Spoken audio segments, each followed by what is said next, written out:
Hello बच्चों, मैं हूं आर.के. सिंह और आप देख रहे हैं हमारा प्यारा सा चैनल ट्रांसेंड फिजिक्स। आज हम लोग डिस्कस करने वाले हैं one of the most important topics में से एक। कुछ लोग सोच रहे होंगे सर ये टॉपिक क्या है, ठीक है, तो इस टॉपिक को हम लोग कहते हैं गॉस लॉ। लेकिन चलिए खैर, हम लोग इस टॉपिक को स्टार्ट करने से पहले थोड़ा सा पीछे देख लेते हैं हम लोगों ने क्या क्या चीज़ें एनालाइज किया था। हम लोगों ने डिस्कस किया है चार्ज और उससे रिलेटेड इलेक्ट्रिक फील्ड, यानी एक तरफ से चार्ज के बारे में, और दूसरे सेगमेंट में हमने डिस्कस किया है फ्लक्स। लेकिन आपके दिमाग में एक सवाल उठ सकता है कि क्या चार्ज और फ्लक्स के बीच में किसी तरह का कोई रिश्ता है, और अगर ये रिश्ता है तो ये रिश्ता क्या कहलाता है। ठीक है, तो हम लोग बात करेंगे कि चार्ज और इलेक्ट्रिक फ्लक्स के बीच का रिश्ता क्या कहलाता है और ये रिश्ता किस तरह से एक दूसरे से रिलेटेड है। खैर ये तो हम लोग समझेंगे, लेकिन एक और भी दिमाग में सवाल आता है कि आखिर इस रिश्ते को किसने डिसाइड किया, है ना, किसने बताया कि इस तरह का चार्ज और इलेक्ट्रिक फ्लक्स के बीच में रिश्ता डेवलप किया जा सकता है, और उस साइंटिस्ट का नाम है गॉस। ठीक है, इसीलिए इस टॉपिक को हम लोग कहेंगे गॉस लॉ। तो बेसिकली गॉस लॉ चार्ज और इलेक्ट्रिक फ्लक्स के बीच के रिश्ते को क्लियर करता है। कुछ लोग तो ऐसा सोचेंगे ये एक सिंपल सा रिश्ता है, बिल्कुल नहीं। इस रिश्ते से बहुत बड़ी बड़ी बुनियादी चीजें भी क्लियर आप कर सकते हो। जैसे मैं आपको बताता हूं, इलेक्ट्रोस्टैट में ये टॉपिक हर्ट है। ठीक है, बिना गॉस लॉ के आप इलेक्ट्रोस्टैट को कंप्लीट कर ही नहीं सकते। ठीक है, इसके पीछे का कारण ये है क्योंकि आप इलेक्ट्रोस्टैट में जब भी बात करते हो तो इलेक्ट्रिक फील्ड को कैलकुलेट करना एक मेजर सेगमेंट के तहत माना जाता है, और इलेक्ट्रिक फील्ड को अगर आप बिना गॉस लॉ के कैलकुलेट करने जाओगे तो भारी भरकम मैथमेटिकल टूल्स का यूज करना पड़ता है ना। तो गॉस लॉ आपको बेसिकली बहुत हैवी मैथमेटिक्स से बचा देता है। ठीक है, अगर आपको गॉस लॉ आता है या आप गॉस लॉ यूज करना जानते हो तो आप किसी भी स्ट्रक्चर का जो सिमेट्रिकल है, खैर इसके बारे में हम लोग बाद में बात करेंगे, किसी भी स्ट्रक्चर का जो सिमेट्रिकल है उसका इलेक्ट्रिक फील्ड आप बिना हैवी मैथमेटिकल कैलकुलेशन के भी कर सकते हो। ठीक है, ये ऐसा ही है जैसे याद कीजिए कि आपने 11th में पढ़ा था पैरेलल एक्सिस थ्योरम और परपेंडिकुलर एक्सिस थ्योरम। जरा याद कीजिए वहां पे उन थ्योरम का यूज किया था, तो आपने उन थ्योरम के हेल्प से मोमेंट ऑफ इनर्शिया बहुत आसानी से कैलकुलेट किया था, आपको इंटीग्रेशन के झंझट से छुटकारा मिल गया था। सिमिलरली यहाँ पे अगर आप गॉस लॉ को अच्छे से समझते हो तो आप इलेक्ट्रिक फील्ड को बिना इंटीग्रेशन के हेल्प से भी सिमेट्रिकल स्ट्रक्चर के लिए आसानी से कैलकुलेट कर सकते हो। ठीक है, अब ये तो एक बड़ा इंपॉर्टेंट है। दूसरा इंपॉर्टेंट पॉइंट ये है कि क्या गॉस लॉ सिर्फ इलेक्ट्रोस्टैट तक लिमिटेड है? बिल्कुल नहीं। मैं अगर आपकी जानकारी के लिए बताऊं तो गॉस लॉ आपका मैग्नेटिज्म में भी इन्वॉल्व है। ठीक है, गॉस लॉ इन मैग्नेटिज्म। अगर इतना ही नहीं, अगर थोड़ा आप और कहानी को आगे बढ़ाएंगे तो आपको पता चलेगा कि गॉस लॉ इलेक्ट्रोमैग्नेटिक वेव्स का जो थ्योरी है उसमें इसका बहुत बड़ा रोल है। मैं आपको बताता हूं, बिना गॉस लॉ के दुनिया का कोई ये ताकत डिसाइड नहीं कर सकता है कि why electric field is always perpendicular to the propagation of wave. ये गॉस लॉ ही है जो ये प्रूव करता है कि इलेक्ट्रिक फील्ड जो है वो हमेशा वेव के परपेंडिकुलर होता है। ठीक है, कुछ लोग सोचेंगे सर क्या गॉस लॉ का इतना ही यूज है? बिल्कुल नहीं। गॉस लॉ को आप इवन ग्रेविटेशनल फील्ड को कैलकुलेट करने के लिए भी यूज कर सकते हो। मैं आपको एक और भी बेहतरीन चीज बताऊंगा कि गॉस लॉ का बेसिक आइडिया आपको ब्लैक होल तक कैसे ले जा सकता है। One of the best concept में से एक है। ठीक है, कुछ लोग सोचेंगे सर क्या इतना ही यूज है? बिल्कुल नहीं, ये गलत फहमी के शिकार मत रहना। ठीक है, मैं आपको बताता हूं, केमिस्ट्री में एक टॉपिक है इलेक्ट्रोस्टैटिक शील्डिंग या फिर इलेक्ट्रोस्टैटिक स्क्रीनिंग, है ना।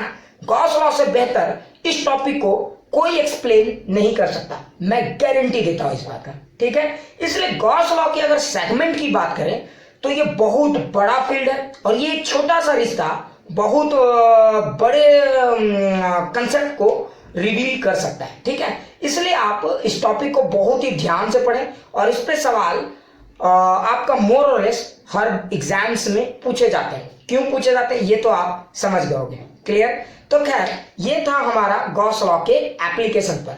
अगर आपको जान के हैरानी होगा कि गॉस लॉ के बारे में इतना सिंपल सा सोच कितना गजब स्ट्रक्चर्स, कितना गजब के कंसेप्ट को डेवलप करता है, ये काफी हैरानी वाली बात है।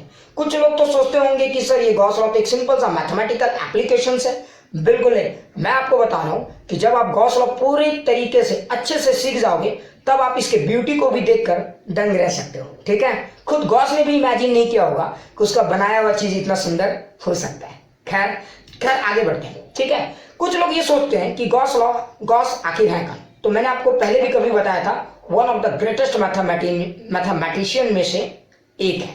ठीक है, और गॉस के बारे में जितना भी कुछ कहें कम है मेरे पॉइंट ऑफ व्यू से।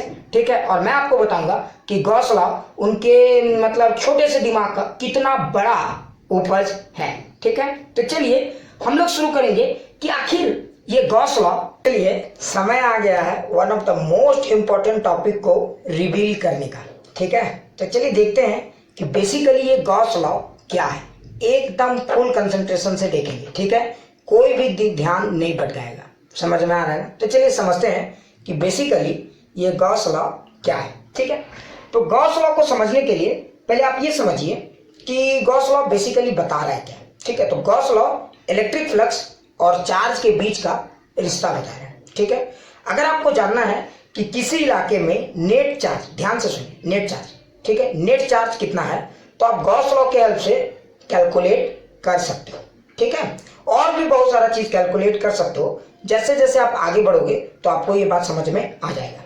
ठीक है, लेकिन एक सवाल बड़ा ही कॉमन है कि हम इसको विजुअलाइज कैसे कर सकते हैं। तो इसको विजुअलाइज करने के लिए मैं एक एग्जाम्पल आपको बताता हूँ। ठीक है, सपोज कीजिए कि मैं एक सिचुएशन एनालाइज करता हूँ। पॉजिटिव चार्ज की क्या खासियत है? तो positive charge electric field generate करता है ना, और नेगेटिव चार्ज क्या करता है, तो इलेक्ट्रिक फील्ड को, ठीक है, खा जाता है ना। तो ये दो टाइप के चार्ज हैं। उसी तरह से अच्छा सोचिए, चार्ज अगर दो टाइप के हैं तो आप सोचिए पावर भी दो टाइप के होते हैं, है ना, पॉजिटिव पावर और एक नेगेटिव पावर। नेगेटिव पावर कहने का मतलब ये हुआ भूतिया पावर, घोस्ट पावर, है ना। उसकी क्या खास बात है, वो चीजों को खा जाता है। मान लीजिए कि मैं इलेक्ट्रिक फील्ड को बच्चे की तरह ट्रीट करता हूँ, तो भूत क्या करते हैं, बच्चों को खा जाते हैं। समझाने के लिए बता रहा हूँ, अब इसको लेकर डर मत जाना। ठीक है, ठीक है, भूत क्या कर रहा है, बच्चों को खा रहा है। और डरो मत, इधर नेगेटिव पावर है तो एक जगह पॉजिटिव पावर भी है। जितने बच्चे को ये खा रहा है ये उतने बच्चे को जनरेट कर सकता है। मान लेते हैं कि एक पॉजिटिव पावर एक बच्चा जनरेट कर सकता है, ठीक है, और एक नेगेटिव पावर एक बच्चे को खा रहा है। जैसे वैसे ही है जैसे एक पॉजिटिव चार्ज से, एक कूलम्ब चार्ज से एक फील्ड लाइंस को आप असाइन कर सकते हो। याद है ना, मैंने बताया था कि आप किसी भी चार्ज को कितना भी फील्ड लाइंस दे सकते हो। ठीक है, यहां तक तो क्लियर हो गया। चलिए अब इसको समझने के लिए मैं एक प्रैक्टिकल एग्जांपल का बात करता हूं। जैसे मान लीजिए आप स्कूल जाते हो, स्कूल में क्या होता है, बच्चे इन करते हैं और आउट होते हैं। समझ में आ रहा होगा मैं क्या कर रहा हूं। अच्छा, ज्यादातर दिनों में क्या होता है, बच्चे इन हो रहे हैं, आउट हो रहे हैं, कोई टेंशन वाली बात नहीं है, कहीं कोई इशू नहीं है, सब जानते सब कुछ न्यूट्रल है। लेकिन जरा सोचो तब क्या होगा कि तुम पहला दिन स्कूल गए, 100 बच्चे स्कूल गए, निकले कम बच्चे। अब देखो उस स्कूल में हंगामा शुरू, मतलब उस स्कूल के अंदर कुछ तो गड़बड़ है। समझ में आ रहा है ना, यही गड़बड़ को हम लोग अभी गॉस लॉ में समझने वाले हैं। क्लियर, अच्छे से समझ में आ गया। चलिए अब देखिए, पहला ये समझिए कि अब समझिए कि स्कूल में हंगामा हो रहा है, तो पहले ये क्लियर करेगा, पुलिस आएगी तो पहले ये क्लियर करेगी क्या स्कूल का बाउंड्री पूरा कंप्लीट है। हो सकता है बेटा, बच्चों का तो कोई नहीं जानता, हो सकता है बच्चा, समझ में आ रहा है ना, बाउंड्री वाउंड्री नहीं था, बच्चा खिड़की से पार लग गया, ठीक है, वो कूदा और चला गया मुंबई हीरो बनने। समझ में आ रहा है ना, क्लियर। तो मैं कहना क्या चाह रहा हूं समझ रहोगे। तो पुलिस पहले ये कंफर्म करेगी क्या स्कूल का बाउंड्री कंप्लीट है, ठीक है, ये पहले देखने की कोशिश करेगी। ऐसा तो नहीं कि कोई बच्चा स्कूल के बाउंड्री को लांग के भाग गया, हाँ, बिना स्कूल के मैनेजमेंट के नॉलेज के। ठीक है, समझ में आ रहा है ना मैं क्या कह रहा हूं। तो सबसे पहले बाउंड्री की बात आती है। क्लियर। तो अगर आपको किसी इलाके में यह जानना है कि उस इलाके में चार्ज है कि नहीं, तो सबसे पहले आपको एक बाउंड्री क्लियर करना होगा। इस बाउंड्री की क्या खासियत होगी, आप इससे इस बात का ट्रैक कर पाओगे कि कितने लोग आ रहे हैं और कितने लोग जा रहे हैं, ताकि ऐसा नहीं हो कि मिसमैनेजमेंट ना हो जाए, है ना। हाँ, जैसे अगर आपका स्कूल में 100% बाउंड्री फिक्स किया हुआ है तो फिर ये बात तो कंफर्म है कि जो कुछ भी हुआ है बच्चे को स्कूल के बाउंड्री के अंदर ही हुआ है। क्योंकि कोई भी बच्चा बाउंड्री फांद नहीं सकता था। लेकिन सोचो अगर बाउंड्री टूटा हुआ है, कहीं से कमजोर है, कहीं से छोटा है, तो बच्चे लांग भी सकते हैं, भाग भी सकते हैं, जंप करके फरार। तो क्लियर हो गया होगा मैं क्या कह रहा हूं। तो पहला इंपॉर्टेंट पॉइंट उठता है बाउंड्री का। ठीक है, आप देखो स्कूल के बाउंड्री को जिस तरह से आप बाउंड्री कह रहे हो, उसी तरह से फिजिक्स में हम लोग उस बाउंड्री को गॉसियन सरफेस कहते हैं। क्लियर, खैर वो बाद में बात करेंगे। गॉस बाबा का सरफेस है तो गॉसियन सरफेस, ठीक है। फ्लक्स है तो बाउंड्री एरिया में होगा, इसलिए गॉसियन सरफेस। खैर उसके बारे में हम लोग थोड़ी देर बाद बात करेंगे, ठीक है। पहले अभी स्कूल के खेल को समझते हैं। तो चलिए ये बात तो क्लियर हो गया कि स्कूल का बाउंड्री एकदम चकाचक है, कोई भी बच्चा बीच में इधर उधर भाग नहीं सकता है। तो चलिए अब गेम को समझते हैं क्या होता है, ठीक है। और मैंने पहले ही बताया कि एक पॉजिटिव चार्ज एक बच्चे को जनरेट कर सकता है और एक नेगेटिव चार्ज एक बच्चे को खा सकता है, ठीक है। हाँ, ये मैंने पहले ही बता दिया है। क्लियर। अब जरा सोचिए कि मुझे ये जानना है कि स्कूल के अंदर कौन सा नेट पावर है ना, मुझे ये जानने में इंटरेस्ट है। तो देखिए मैंने क्या किया, एक गॉसियन सरफेस ड्रॉ कर दिया। ध्यान से देखिए, ये गॉसियन सरफेस ड्रॉ कर दिया। क्लियर है ना। अच्छा सोचिए अगर मैंने गॉसियन सरफेस ड्रॉ किया, ठीक है, तो मैंने क्या किया, मैंने ट्रैक रखना शुरू किया। मान लीजिए कि अगर स्कूल के अंदर 100 बच्चे इन किए, ठीक है, ध्यान से सुनेंगे, 100 बच्चे इन किए और अगर 100 बच्चे ही बाहर निकलते हैं तो कोई गड़बड़ नहीं है ना। तो देखिए इन बच्चा मतलब इन बच्चे को ही हम बोल रहे हैं, तो जो इन, अगर आप इन को देखें और आउट को देखें, है ना, ठीक है, तो आउट इन भी 100 है और आउट भी 100 है, तो नेट जो डिफरेंस है, डिफरेंस, ठीक है, और डिफरेंस क्या लेते हैं, आउट माइनस इन।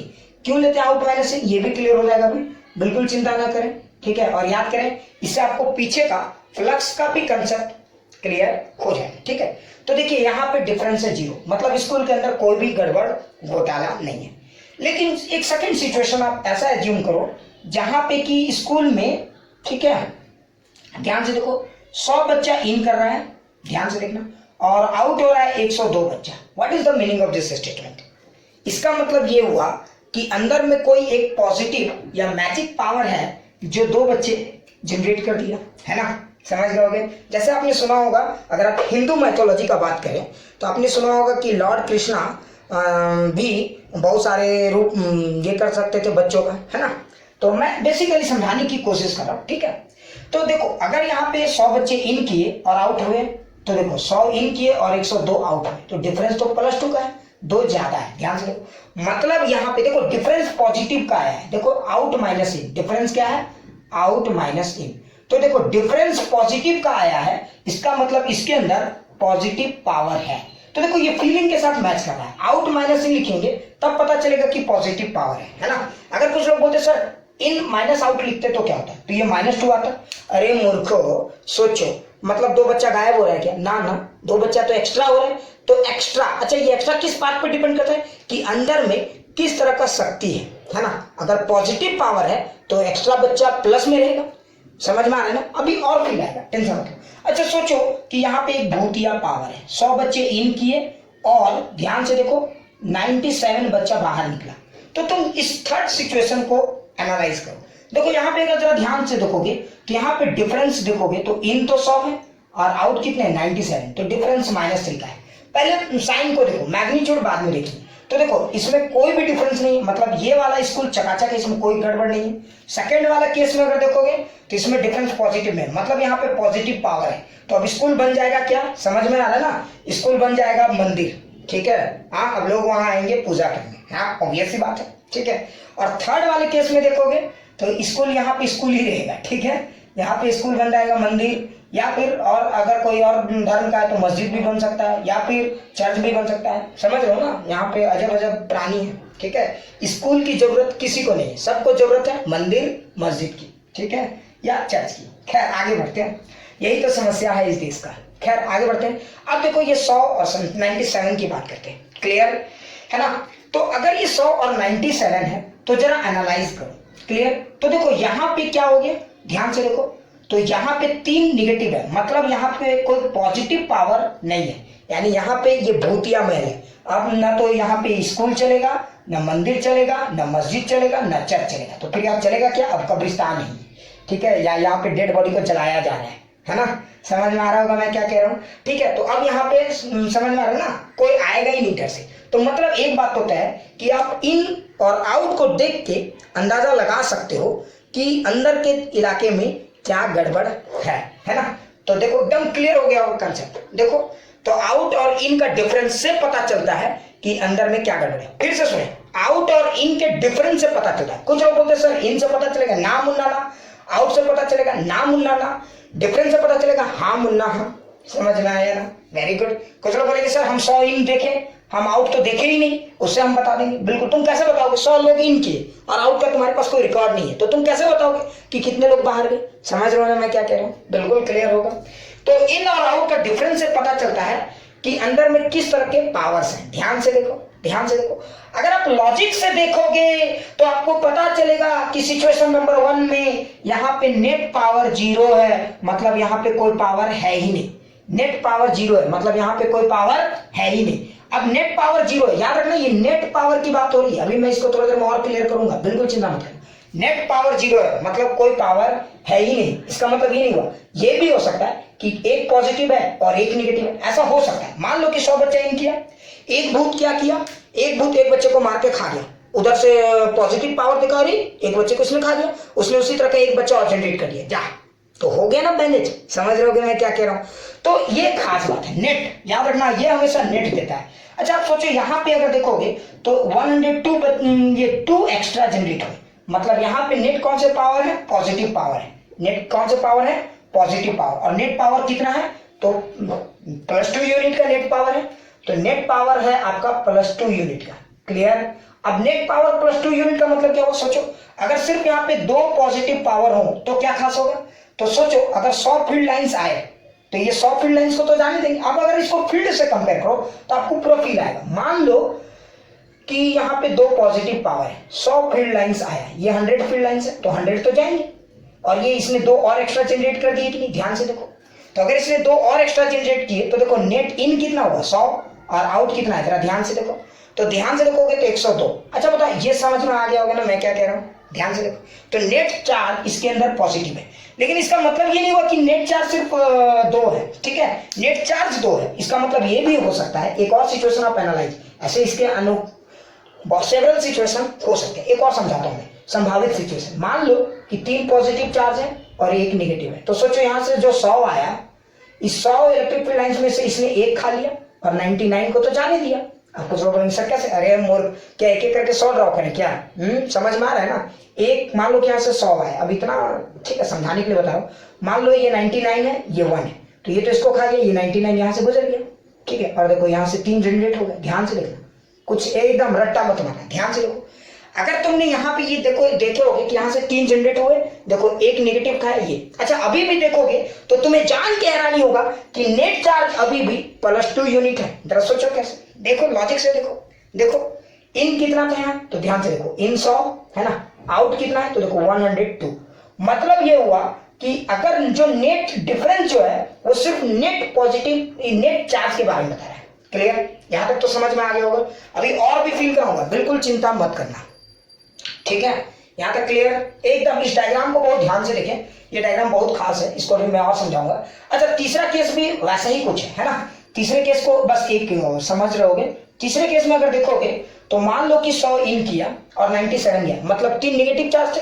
मान लो कि यहाँ पे 3 नेगेटिव पावर्स है, 3 नेगेटिव है। सोचो तो ये 3 फील्ड लाइंस को इसने खाया और बाकी 97 जो फील्ड लाइंस हैं वो तो बाहर चले गए, इसको किसी ने रोका टोका नहीं।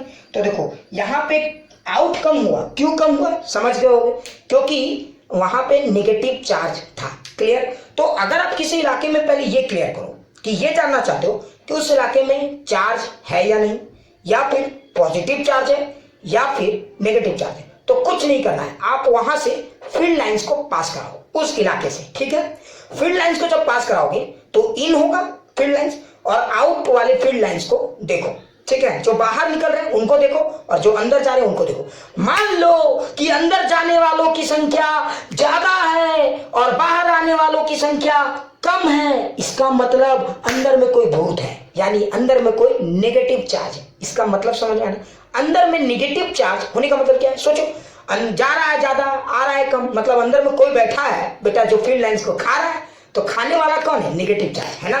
लेकिन जा रहा है ज्यादा अंदर की तरफ, जा रहा है कम, निकल रहा है ज्यादा, मतलब अंदर में कोई बैठा है जो फील्ड लाइंस को जनरेट कर रहा है, और ये कौन हो सकता है? Positive charge. क्लियर?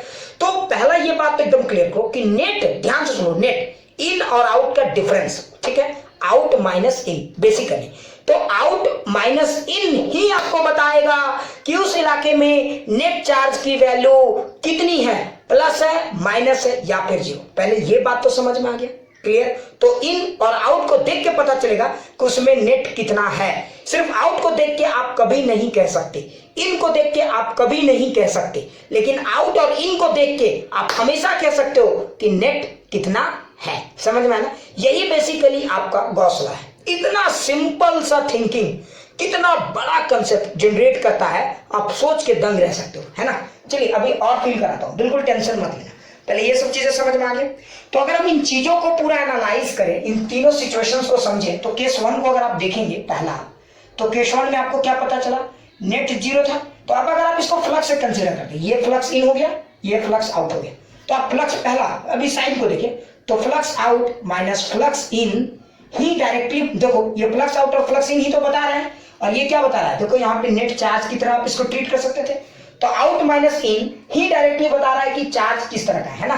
तो आप इस पूरे कंसेप्ट से एक बात तो कह सकते हो कि फ्लक्स आउट माइनस फ्लक्स इन, ये इतना जबरदस्त चीज है। देखो यहाँ पे फ्लक्स का डिफरेंस जीरो है, मतलब नेट चार्ज जीरो है। यहाँ पे फ्लक्स का डिफरेंस पॉजिटिव है, आ रहा है बाहर, जा रहा है ज्यादा और आ रहा है कम। ध्यान से देखो, है ना? बाहर की तरफ निकल रहा है ज्यादा, आउट ज्यादा, इन कम, तो मतलब पॉजिटिव पावर है। ऑब्वियस सी बात है, अगर कहीं पॉजिटिव पावर होगा तभी ना आउट होगा, और अगर निगेटिव पावर होगा तो सिर्फ इन होगा। समझ गए होगे? तो इससे एक बात तो क्लियर हो रहा है कि अगर आप देखोगे तो flux out minus flux in is directly proportional to charge enclose. अब कुछ लोग सर ये क्यू इनक्लोज क्या है? ये बड़ा इंटरेस्टिंग पॉइंट है ना? तो क्यू इनक्लोज अंदर का चार्ज, ध्यान से देखो, अंदर का चार्ज, और ये नेट क्यू इनक्लोज, ये नेट भी है, ठीक है, ये नेट चार्ज भी है। कंफ्यूज, नेट चार्ज भी है, बिल्कुल कंफ्यूज नहीं होना है। समझ में आ रहा है ना?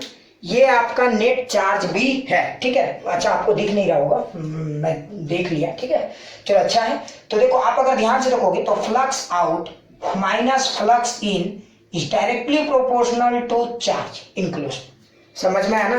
तो ये जो फ्लक्स आउट और माइनस फ्लक्स इन है वो सीधा प्रोपोर्शनल है चार्ज इंक्लूज। ये बिल्कुल सही भी है। सोचो किसी इलाके में अगर, अब ध्यान से देखो, अगर ये केस वाला है, अगर आउट ज्यादा है और इन कम है तो पॉजिटिव, तो ये मैच करेगा पॉजिटिव चार्ज। ऑब्वियस सी बात है, किसी इलाके में अगर पॉजिटिव चार्ज है तो इन कम होगा और आउट ज्यादा होगा, क्योंकि वहां से फ्लक्स तो निकलेगा। जैसे इस इलाके में देखो, अगर इस इलाके में पॉजिटिव चार्ज ज्यादा है और निगेटिव चार्ज कम है, ध्यान से देखना, इस इलाके में देखोगे तो पॉजिटिव चार्ज ज्यादा है और निगेटिव चार्ज कम है। तो देखो निकल रहा है ज्यादा, ओवरऑल ज्यादा निकल रहा है, और ओवरऑल निकल ज्यादा रहा है और इन कम हो रहा है ना? क्योंकि जो अंदर की तरफ पॉजिटिव चार्ज है वो तो जनरेट करेंगे ना, तो वहां से तो निकलता ही हुआ नजर आएगा। क्लियर है कि नहीं? तो देखो अगर सोचो किसी इलाके में निगेटिव चार्ज ज्यादा है तो देखो वहां पे इन ज्यादा कर रहा है और आउट कम हो रहा है, मतलब जो आ भी रहा है ये जनरेट करने के बजाय खुद खा जा रहे हैं उसको, और बस समझ में आ रहा है ना? कोई चीज आया अंदर, बस अंदर आया और बाहर न जा पाएगा। समझ में आ रहा है ना? तो यहाँ पे इन हो रहा है और इन ज्यादा हो रहा है, आउट कम हो रहा है, मतलब एकदम क्लियर। ये जो डिफरेंस है ये साफ बताता है कि अंदर में किस तरह का चार्ज है, ठीक है। लेकिन एक समस्या था, ठीक है, ये एकदम बेसिक कंसेप्ट है, और बेसिकली यही आपका गॉस लॉ भी है। बेसिकली यही आपका गॉस लॉ, कंफ्यूज नहीं होना, बेसिकली यही आपका गॉस लॉ है, कंफ्यूज किसी को नहीं होना है, एकदम क्लियर, अच्छे से समझ में आ गया। Electric field lines passing through area ही तो फ्लक्स है, तो मैंने यहाँ पे नंबर ऑफ बच्चे को ही फ्लक्स से रिलेट किया है, या फिर आप इलेक्ट्रिक फील्ड कह सकते हो, एरिया तो ठीक है मान के चलेंगे, ठीक है, लॉजिकली समझाने के लिए मैंने, यही आपका बेसिकली गॉस लॉ है। आप जितना भी धूम धड़ाका बैंड बाजा बाराती कर लो, समझ में आ रहा है ना? इसी पे सब कुछ टिका हुआ है। क्लियर? यही आपका हार्ट कंसेप्ट है। अच्छा सर, चलिए ये तो समझ में आपको आ गया होगा, है ना? So net flux is basically charge enclosed in the body. किसी भी बॉडी में कितना चार्ज इनक्लोज होता है वही नेट फ्लक्स है। क्लियर? फिर से सुने, net flux is directly proportional to charge enclosed, ठीक है, ये एकदम लॉजिकली सही है, यही आपका प्योर कंसेप्ट है। क्लियर? देख लो एक बार, जरा देख लो कहीं डाउट? अच्छा, इस कंसेप्ट को थोड़ा और फील करते हैं, ठीक है, एकदम फील आनी चाहिए, ठीक है, इसलिए मैं थोड़ा सा इसको मिटाता हूँ कुछ पार्ट को, ठीक है, तो ताकि आपको एकदम पूरी फीलिंग आ जाए।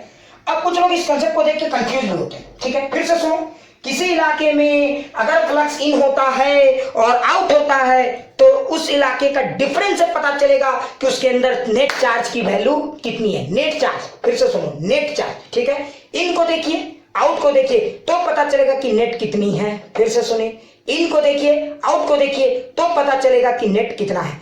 Out minus in is basically the net. Clear? अच्छे से समझ में आ गया? अच्छा, लेकिन कुछ कंफ्यूजन होता है लोगों को, मैं आपको भी क्लियर कर रहा हूं, इसलिए मैंने इसको मिटाया नहीं, थोड़ा सा मैं शॉर्ट में समझा रहा हूं, ठीक है। वीडियो का बात है तो थोड़ा सा समझ रहे हो, क्लास वाली बात तो नहीं हो सकती, ठीक है। तो शॉर्ट में समझाने के लिए मैंने मिटाया नहीं, ठीक है। अच्छा, इस पूरे एग्जाम्पल को आप जरा ध्यान से देखो, तो मतलब मैंने एक चीज तो समझ लिया, मैं इसको बहुत अच्छे से जगह दूंगा। Flux out minus flux in directly proportional to net charge, यही आपका बेसिक कंसेप्ट है ना। चलिए, अच्छा जरा लॉजिक से सोचिए, ठीक है, यहां तक तो समझ में आ गया। क्या ये फ्लक्स आउट, देखो किसी भी बॉक्स के अंदर, कोई भी बॉक्स के अंदर या किसी भी बाउंड्री के अंदर नेट चार्ज कितना है, ये कभी भी इससे नहीं पता चलेगा कि कितना निकल रहा है, ये कभी भी इससे नहीं पता चलेगा। जैसे यहां देखो, यहां तो निकल रहा है कुल टोटल 102, तो आप क्या कह दोगे कि यहां पे 102 चार्ज है ना। समझ में आ गया होगा। या फिर कभी भी आप अंदर में जो जा रहा है उसको भी देख के आप नहीं कर सकते कि नेट कितना है, ठीक है। तो फिर इसके अंदर किसी भी बाउंड्री के अंदर नेट पॉजिटिव चार्ज कितना है वो इस बात पे डिपेंड करता है कि आ कितना रहा है और जा कितना रहा है। तो जाना माइनस आना, है ना। जैसे किसी स्कूल के अंदर कितने बूथ है, ये कभी भी इस बात को देख के नहीं बता सकते कि 100 बच्चे आ रहे हैं। अरे बेवकूफ, 100 बच्चे आ रहे हैं तो उसका भूत से क्या लेना देना। अच्छा, जा रहे हैं 100, ये हाँ, तो जा रहे हैं मान लो 90 बच्चे, तो उसका भूत से क्या लेना देना। लेकिन वो जो गैप है, गैप 100 आए और 90 गए, मान लो 100 आए और 98 गए, 100 इन हुए और 98 गए, तो डिफरेंस से पता चलेगा कि उस स्कूल के अंदर कितना भूत है। समझ में आया ना। अगर डिफरेंस बहुत ज्यादा है, 100 आए और 100 के 100 गायब, मतलब उस स्कूल के अंदर 100 भूत थे, तो डिफरेंस देखेंगे, इन 100 हुए, आउट तो 0 हो गया, तो डिफरेंस कितना है, 0, है ना, सॉरी 100। तो अगर डिफरेंस 100 आ गया तो बेटा उस स्कूल के अंदर 100 के 100 भूत है। लेकिन सोचो 100 आए और 100 गए, तो डिफरेंस तो 0 है, मतलब उस स्कूल के अंदर कोई भी गड़बड़ घोटाला नहीं। तो किसी भी इलाके में कुछ गड़बड़ घोटाला है या नहीं, ये कैसे पता चलता है, आप समझ में आ गया ना। इन से नहीं पता चलेगा, याद रखना, आउट से नहीं पता चलेगा, याद रखना। आउट माइनस इन के डिफरेंस से पता चलेगा कि उस इलाके में क्या गड़बड़ घोटाला है। क्लियर? तो ये है आपका गॉस लॉ का बेसिक आंसर। क्लियर? लेकिन इसमें एक और खास बात मैं बताता हूं, यहां तक तो लोग समझ ही जाते हैं। अब देखो मैं बता रहा हूं, आईआईटी में कभी कभी बहुत ही बेसिक चीजें से बहुत ही अच्छे अच्छे सवाल पूछे जाते हैं। जैसे इस एग्जाम्पल को देखो, यहाँ पे एक सवाल पूछा जाता है कि ये जो फ्लक्स आउट है, यहाँ पे ध्यान से देखना, यहाँ तक तो वो लोग जाते ही नहीं है, मैं इसका पूरा पोस्टमार्टम रिपोर्ट कर रहा हूँ। इतना रिपोर्ट ये करो कि एकदम स्मेल आना चाहिए। अगर आप इस पूरे स्ट्रक्चर को देखो, फ्लक्स आउट, अच्छा क्या ये फ्लक्स आउट किन किन चार्ज पर डिपेंड करता है, ये एक बड़ा इंटरेस्टिंग सवाल है, ध्यान से सुनो।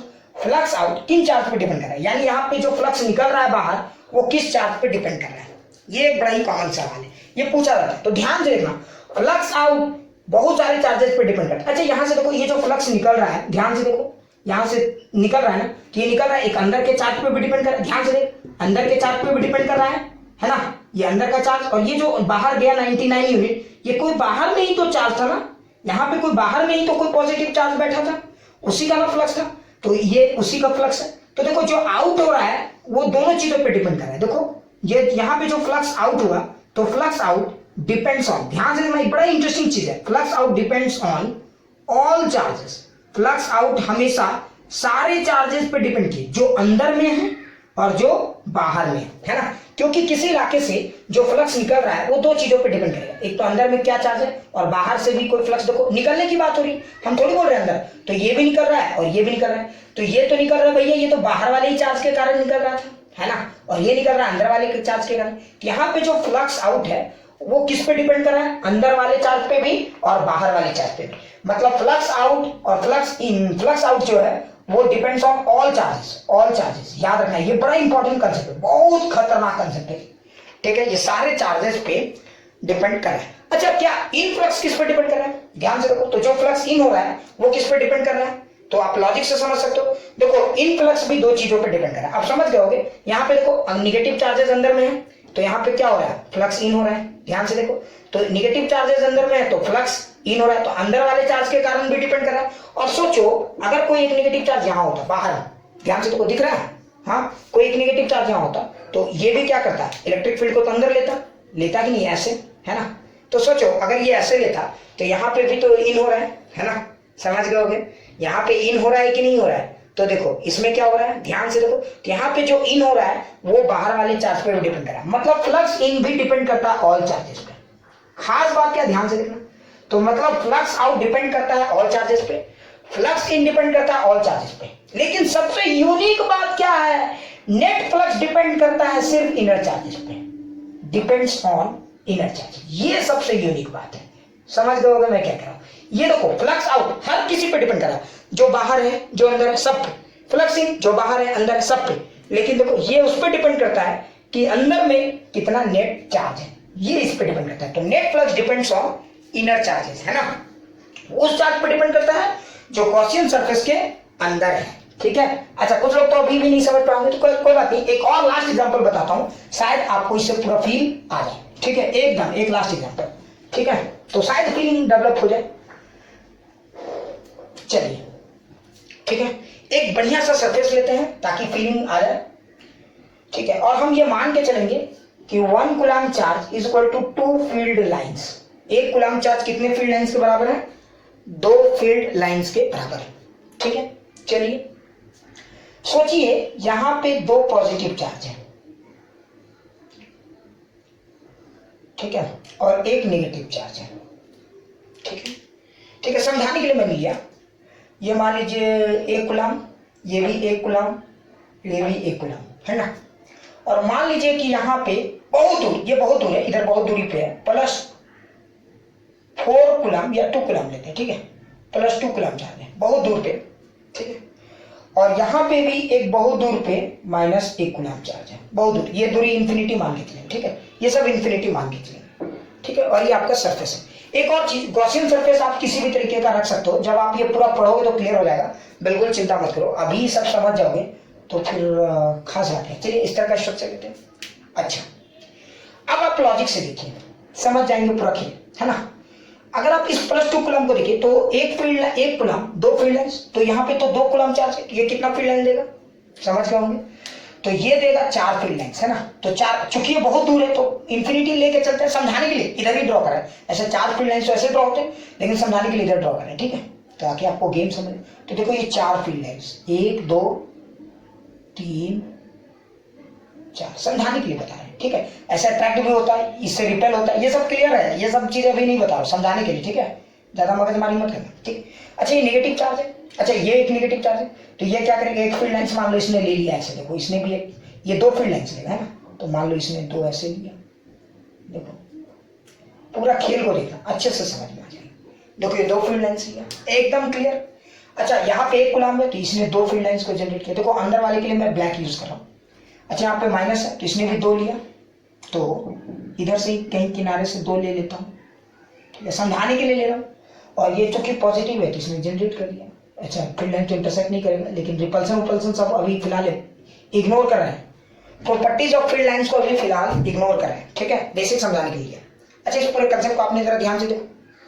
अच्छा एक चीज ध्यान से देखो, आप समझ गए, जो फ्लक्स आउट हो रहा है वो किस पे डिपेंड कर रहा है, जरा लॉजिक से देखो।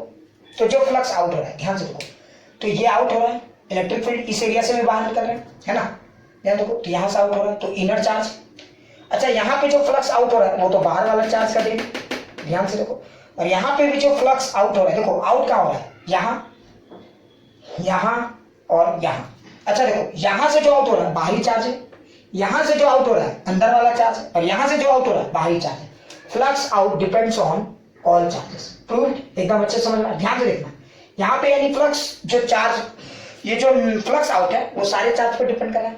अच्छा फ्लक्स इन को जरा देखो, तो देखो फ्लक्स इन डिपेंड किस पे कर रहा है, तो ये भी सब पे डिपेंड कर रहा है। देखो देखो यहाँ पे जो इन हो रहा है, यहाँ पे इन हो रहा है तो बाहरी चार्ज है, यहाँ पे जो इन हो रहा है बाहरी चार्ज है, यहाँ पे जो इन हो रहा है ये भी बाहरी चार्ज है ना, सॉरी यहाँ पे जो इन हो रहा है वो अंदर वाला चार्ज है। तो flux in depends on all charges, clear.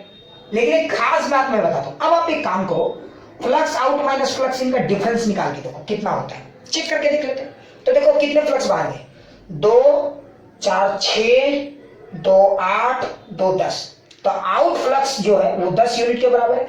ऐसे पूरा ये नहीं लिखता हूं, आउट फ्लक्स जो है वो 10 यूनिट के बराबर है। और देखो जो इन फ्लक्स है वो किसके प्रोपोर्शनल है, कितने, तो देखो इन कितना हो रहा है 2, ठीक है ध्यान से लिखना, 2 4, सिर्फ 4 और 4 8 है ना, तो 4 4 8, तो देखो जो नेट फ्लक्स का डिफरेंस आया, जरा ध्यान से लिखना, फ्लक्स आउट माइनस फ्लक्स इन का जो डिफरेंस आया 2 यूनिट, 2 यूनिट है फ्लक्स का, ठीक है, या 2 फील्ड लाइन्स हम कह सकते थे लॉजिकली, एरिया को भी 1 में मान के चलेंगे, उतना बुद्धि नहीं लगाएंगे, ठीक है, तो 2 यूनिट। अच्छा जरा ध्यान से देखो 2 यूनिट का मतलब क्या हुआ कि 1 कूलम चार्ज, तो नेट पॉजिटिव है, तो नेट पॉजिटिव 1 कूलम चार्ज है। देखो इस सरफेस के अंदर नेट चार्ज कितना है, जरा ध्यान देखो, तो +1 -1, समझ में आ गया होगा मैं क्या कह रहा हूं, मतलब क्लियर हो गया होगा। इस इलस्ट्रेशन से आपको पूरा खेल समझ में आ गया होगा। मतलब अगर कोई गॉसियन सरफेस है तो उसमें जो फ्लक्स आता है वो सारे चार्जेस पे डिपेंड करता है, और जो फ्लक्स जाता है वो भी सब पे डिपेंड करता है, लेकिन जो नेट फ्लक्स है वो सिर्फ इस बात पे डिपेंड करता है कि गॉसियन सरफेस के अंदर नेट चार्ज कितना है। फिर से सुनिए, net flux depends on inner charges only, out flux depends on all charges, in flux depends on all charges. Clear, ध्यान से समझेंगे इस कंसेप्ट को, बहुत ही इंटरेस्टिंग पॉइंट है। क्लियर हो गया ना, मतलब किसी भी स्कूल के अंदर जो भी घटनाएं हो रही हैं, कितना भूत है, पॉजिटिव है, निगेटिव है, ये सिर्फ इस बात पे डिपेंड करेगा कि उस स्कूल के अंदर नेट कौन सा पावर है, समझ में ना, ठीक है, जितना ज्यादा स्कूल के अंदर पावर पॉजिटिव होगा उतना ज्यादा नेट पॉजिटिव होगा, जितना निगेटिव होगा भूत उतना बच्चा का कमी होगा नेट। समझ में आया कि नहीं आया? तो देखिए अब हम लोग गॉस लॉ को इस स्टेज में पहुंच गए हैं कि गॉस लॉ को पूरा अच्छे से समझ सकते हैं। तो गॉस लॉ को हमने क्या बोला, समझ में आ गया? तो गॉस लॉ में हमने समझा कि कोई भी अगर गॉसियन सरफेस है तो वहां पे फ्लक्स आउट होता है और फ्लक्स, समझ में आ रहा है, इन होता है और आउट होता है ना। तो flux out minus flux in, समझ में, directly proportional to charge enclosed, ठीक है। लेकिन एक चीज ध्यान से देखोगे तो ये mathematically, logically they are correct, but mathematically ये इनकरेक्ट, डायमेंशनली ये इनकरेक्ट है, ठीक है। इसमें डायमेंशनल ये है, तो डायमेंशनली अगर आप इसको लॉजिक देखो मिला दोगे तो flux out minus flux in is equal to Q enclosed by epsilon naught. समझ में आया? देखो ये एप्सिलॉन नॉट समझ में आ रहा है ना, वो इसको सिर्फ डायमेंशनली मिलाने के लिए आया है, प्लस इलेक्ट्रिक फील्ड लाइंस और चार्ज का जो रिश्ता है वो भी एप्सिलॉन नॉट पे गहराई से डिपेंड करता है, ठीक है, वैल्यू कितना, खैर उसके बारे में बाद में बात करेंगे, ठीक है। अभी फिलहाल आप इतना समझो कि ये जो एप्सिलॉन नॉट है वो डायमेंशनली इसको करेक्ट कर रहा है फिलहाल, लेकिन लॉजिक तो यही है बेटा, बस मेन यही है, समझ लो, ये तो मैथमेटिकल पार्ट है। So this is the mathematical statement of Gauss law. तो गॉस लॉ को मैथमेटिकल स्टेटमेंट को आप ऐसे भी लिख सकते थे, phi net flux is equal to charge enclosed by epsilon naught. अब अगर आप इसको लिखना चाहोगे डेफिनेशन, तो डेफिनेशन क्या लिखोगे, समझ में आ गया होगा। तो net flux through any close surface, ध्यान से सुनो, net flux through any close surface, net flux किसी भी क्लोज सरफेस से, net flux through any close surface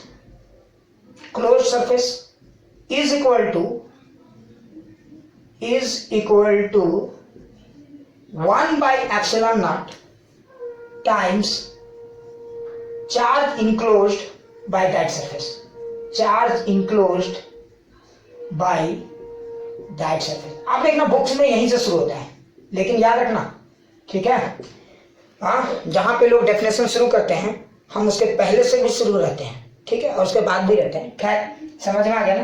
तो ये है बेसिकली गॉस लॉ का डेफिनेशन। तो गॉस लॉ आपको समझ में आ गया होगा। इस वीडियो में इतना ही रखते हैं और अगले वीडियो में इसको और एकदम शानदार बनाएंगे, किसी को टेंशन नहीं लेना है, लेकिन फील तो आ गया होगा कि गॉस लॉ बेसिकली क्या है। तो समझ में आ गया होगा गॉस लॉ क्या कहता है, समझ में आ गया ना। किसी भी गॉसियन सरफेस से, ठीक है, अगर फ्लक्स आउट ज्यादा हो रहा है मतलब उसके अंदर कुछ ना कुछ तो पॉजिटिव चार्ज है, क्लियर। और अगर किसी सरफेस में इलेक्ट्रिक फील्ड कम निकल रहा है और अंदर की तरफ ज्यादा जा रहा है और निकल कम रहा है, मतलब कोई तो अंदर में बैठा है जो उन फील्ड लाइंस को खा रहा है ना, और वो कौन हो सकता है, नेगेटिव चार्ज। समझ में आना। तो गॉस लॉ बेसिकली फ्लक्स और चार्ज के बीच में इस तरह से रिश्ते को फैलाता है, और ये रिश्ता दुनिया के one of the most important relationship में से एक है। आपको ये कंसेप्ट तो क्लियर हो गया होगा। जहां तक एप्सिलॉन नॉट का सवाल है तो आप समझिए कि ये डायमेंशनली इसको इक्वेट करता है, बस लॉजिकली ये यहां तक काफी है, यही आपका लॉजिक है। समझ में आ गया? तो एकदम पूरा कंसेप्ट क्लियर। तो एक बार शॉर्ट में बोल देता हूँ, ये डिपेंड करता है सारे चार्ज पे, ये डिपेंड करता है कौन से चार्ज पे, समझ में आ गया ना, सारे चार्ज पे। लेकिन इसका डिफरेंस डिपेंड करता है किस पे, नेट चार्ज पे। ये बहुत खास है, यहाँ पे आईआईटी पे सवाल पूछा जा चुका है। ठीक है, तो खैर इतना ही रखते हैं।